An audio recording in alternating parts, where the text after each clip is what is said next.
Welcome and thank you for being here. Joining me today, I'm John Donelly, Chief of the District of Columbia Fire and EMS Department, and I'm representing the Unified Command Team that is operating today.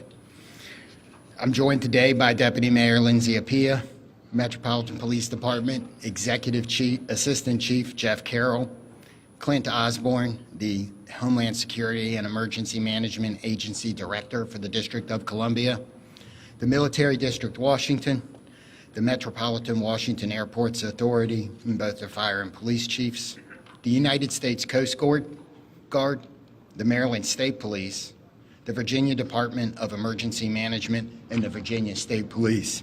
And I'd like to thank all of them for being here as well. We are here at Reagan National Airport with our Unified Command Team, and we will provide an update on where recovery efforts stand. We'll also give more information about the cadence of updates from Unified Command going forward. I'm joined today by Terry Lyric from the Metropolitan Washington Airports Authority and the other members of the Unified Command Team. As we continue to learn more about the victims, we are sharing our prayers and condolences with the families of the loved ones and those who were lost in this tragedy. And I want to thank again our response teams for their heroic efforts over the past 30 or so hours, including the team on this site, as well as the teams that are supporting the families. This is heartbreaking work. The National Transportation Safety Board is leading the investigation into what happened, and they will be providing updates later this afternoon. We will not be talking about the investigation in this conference.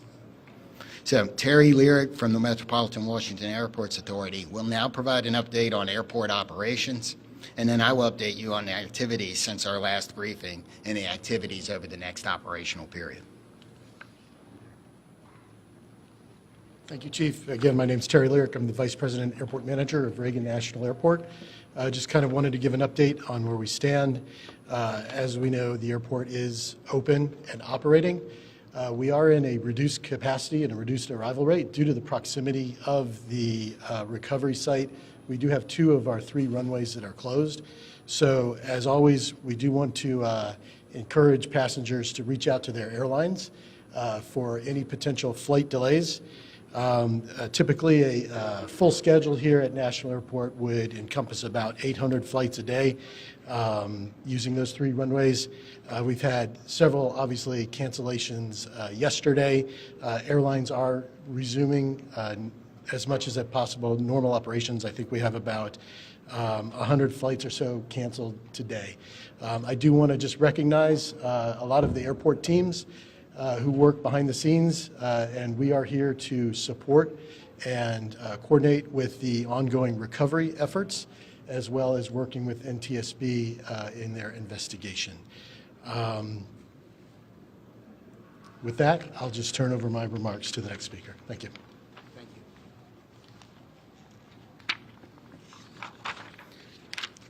So, overnight, our teams continued search operations and surface work, including side sonar scanning, shoreline searches, and aerial searches. Also, 2 Coast Guard cutters have arrived on station, and you may be able to see them out there on the water. Other efforts off-site included the NTSB, American and PAL Airlines, and district officials meeting with families at the Family Assistance Center and providing the support that they need to get through this horrible event. We have recovered 41 sets of remains, and 28 of those victims have been positively identified. And as of 6 a.m. this morning, next of kin notifications have been made to 18 families. Going forward with our recovery operations, search teams will continue to work the site. We'll do side sonar scanning, searching the shoreline, and aerial operations. Our dive teams are working in targeted areas, and additional Coast Guard assets will arrive this afternoon. The salvage crews have begun to arrive on the scene, and they're assessing the work that's going to be needed to recover the aircraft from the water. We expect those operations to begin no later than tomorrow afternoon. The teams are also working the shoreline down the river, as we do expect some debris to be dragged by the current. And if members of the public believe they have information or have discovered potential wreckage, we're asking you not to touch it and to call 911, and we will send somebody out to get it. Supporting the response team. This has been a tough response for a lot of our people. We've had over 300 responders operating at one time, and I think we've got about 500 people that have worked through the site. So the Unified Command has activated peer support for its first responders to make sure that everybody has somebody that can help us get through this. And the outpouring of support, people like the World Central Kitchens relief team and many of the local restaurants, the restaurants here at the airport, have supported the people working, making sure they have food so they don't have to stop. And I want to thank the rest of the community for their outpouring of support and the messages that they have given to the firefighters, police officers, military officials, and everybody else that's working. If you want to help, the Greater Washington Community Foundation has a relief fund. You can donate at the link above. We also, be careful, avoid your fundraising scams, only trust verified sources, and ways you can help is to amplify that message using trusted sources on social media. Exercise patience through the transition as this impacts the region. Things like the delays at the airport, people are going to need your grace. I know we've got a lot of vehicles around. We've got some areas closed that are normally open to the public around the river, and we need your patience in that. Check in on your friends and neighbors, and if you're feeling anything about this event, please call the crisis hotline, talk to a medical professional, and you can use 988 on your phone. What do we got here? Is that the last one? So with that, we're going to be able to take a few questions. I'm going to start over here, and we'll work our way across. 1, 2, 3. Yes, sir. It's Campbell Roberts from New York Times. Can you talk about the FAA's decision to restrict helicopter flights in and around National Airport? So the question is, can anybody talk about the FAA's decision to restrict flights in and around National Airport? I don't believe we have any. So that's probably beyond the scope of this interview. You'll have the NTSB later, and that's something I might ask them. Yes, sir. Chief Skylar River with CBS News. Given the time that has passed, can you describe the conditions right now as related to the recovery process and whether you all think that y'all will be able to recover more bodies? Okay, the question was, given the time that has passed and the conditions outside, do we believe we're going to be able to recover more bodies? And there's a lot of challenges with that. So I'm going to answer that one. I'm going to say that, yes, we expect to recover all of the bodies. We have that's why our teams are still working. We're going to have to work with the salvage company to do some of that work. Yes, sir. If I may ask a question on behalf of the Reagan National Airport. This is Alex Gabriello with News Nation. A lot of questions now circulating about the crowded airspace surrounding this airport. Also reported about other close calls, including 24 hours before the fatal accident. We've seen the FAA take the position of restricting the airspace, specifically Route 1 and 4 for choppers in this area. What is the airport's position about potentially toning down some of the air traffic around this airport, and should this have been done sooner, specifically the restrictions on the airspace for choppers on Route 1 and 4?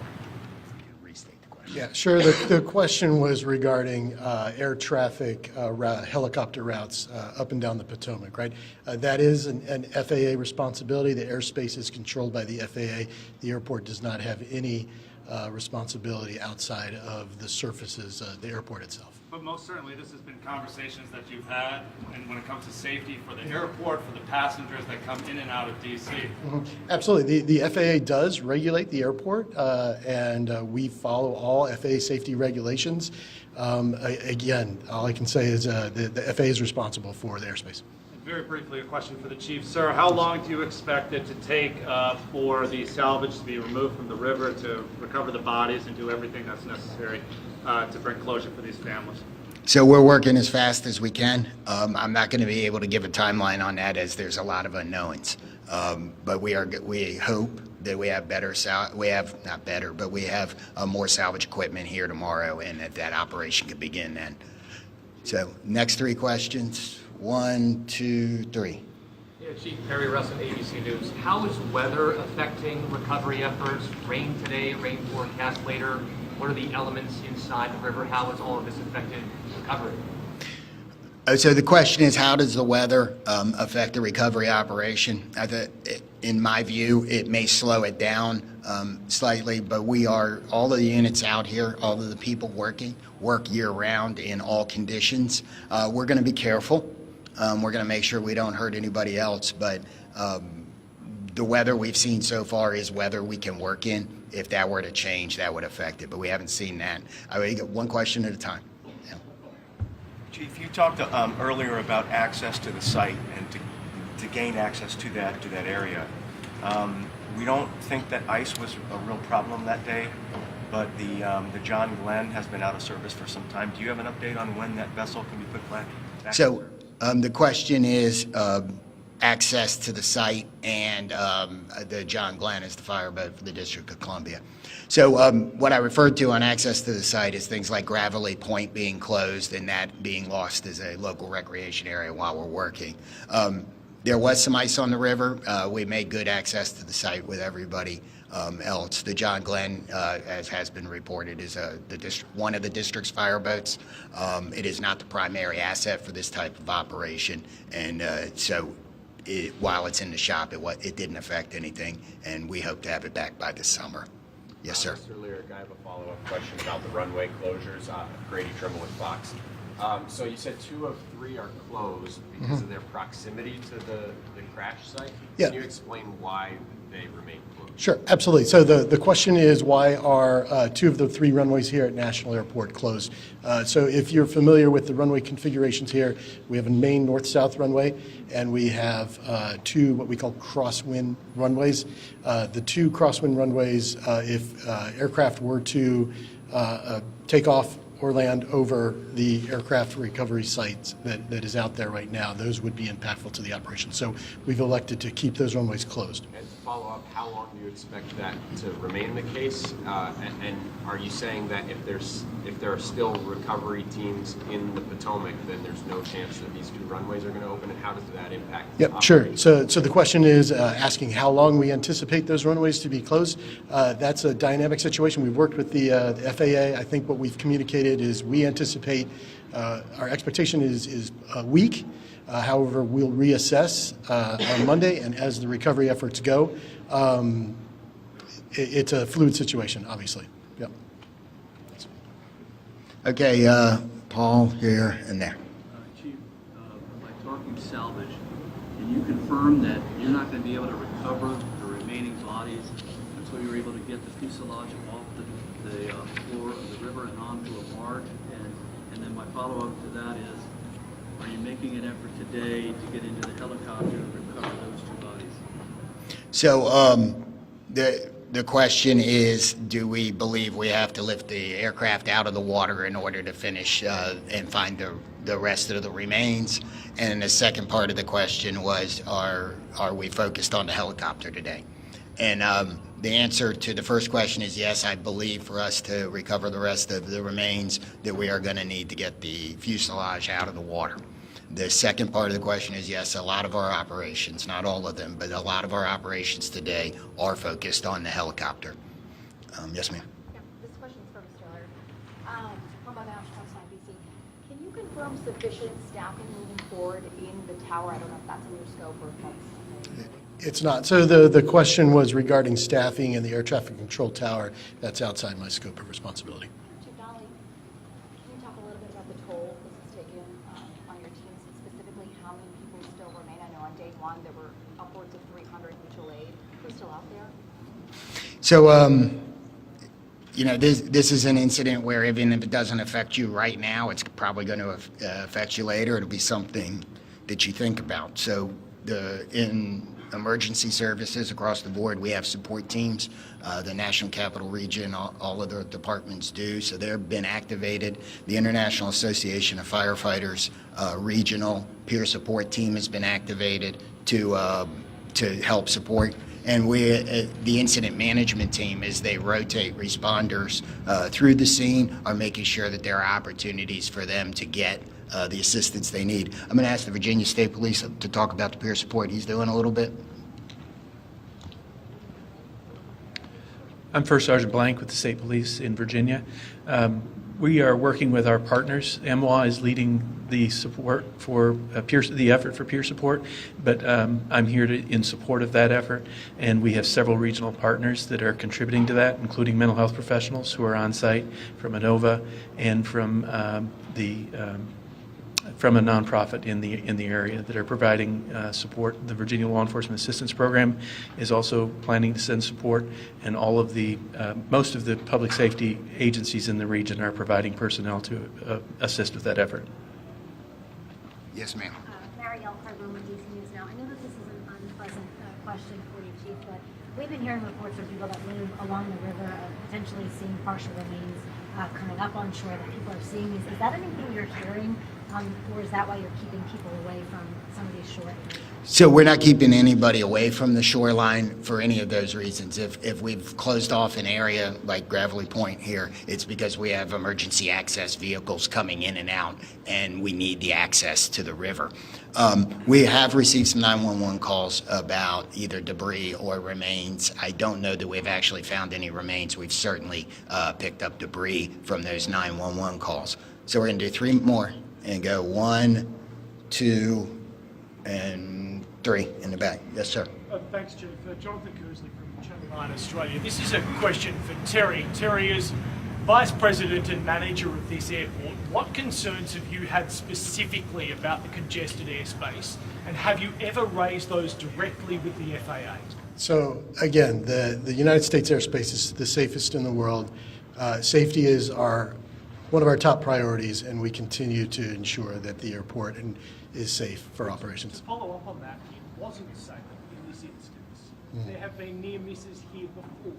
You would have been made aware of those as manager of this airport. Have you raised concerns with the FAA about the congested airspace around Washington's airport? Yeah, I can say again, we work with the FAA. We're regulated by the FAA. We comply with all FAA safety regulations. But that doesn't answer the question. Yes, sir. Dave Shepardson from Reuters. Can you talk about how much debris has been removed in Hangar 7? And at some point, will that operation be transitioned to a private company at TSB? Will hire, or will you guys actually put all the debris in the So that's an investigation question and appropriate for NTSB this afternoon. We'll take 2 more. Yes, sir. Tom Resnick, Channel 7. I have a question for Terry as well. As far as the airport took a position against adding extra long-distance flights out of here, and one of the concerns was there's just too much already going on. Do you maintain those concerns because they're supposed to start in the next few months? Are you concerned about safety as those extra flights start? Yeah, thanks, Tom. So the question was regarding the additional slots to DCA. As you know, the slots are federally controlled, federally mandated, and we have to follow federal regulations. Are you still concerned about them? I mean, the airport's authority was concerned at the time. Yes. Again, we have to follow the federal regulations on the slot controls. Yeah. I said, Hi, Jim Stone, there. CGTN. Here, one more question for you. You're talking about the FAA, Congress, federally mandated, et cetera. Where does the buck stop with this accident and ensuring that the next flight to take off from this runway is safe? So again, the question is really directed to the FAA and Congress, I believe. Yeah. One last question is right here. You have 41 victims recovered. Are you confident in the location of the others? Where are they? Are you confident that you know where they are? So I think we know where they are. We won't know until we're done. I mean, we're going to continue the search operation, but we've searched a large portion of this river, and we are right there. So, I didn't really. So the question, let me answer the question again, or let me restate the question, sorry. The question was, are we confident we know where the other remains are? And that it couples with the question about removing the aircraft. I believe that when we remove the aircraft, that will help us resolve this number. If it doesn't, we will continue the search. Okay. That's the process. You take the salvage, the fuselage out. You're going to put it on a. Just reiterate that process, what that looks like. Removing it, putting it on a barge. Is that right? So some of that isn't decided yet. We'll have to see what the salvage team is doing once they get all of their equipment here. So we may have more on that tomorrow, but so I don't know the exact process today. So thank you all for coming today. We hopefully we answered your questions. We are going to do this again tomorrow. I don't have the time yet, but we will push that out so we can provide the same type of update. Thank you.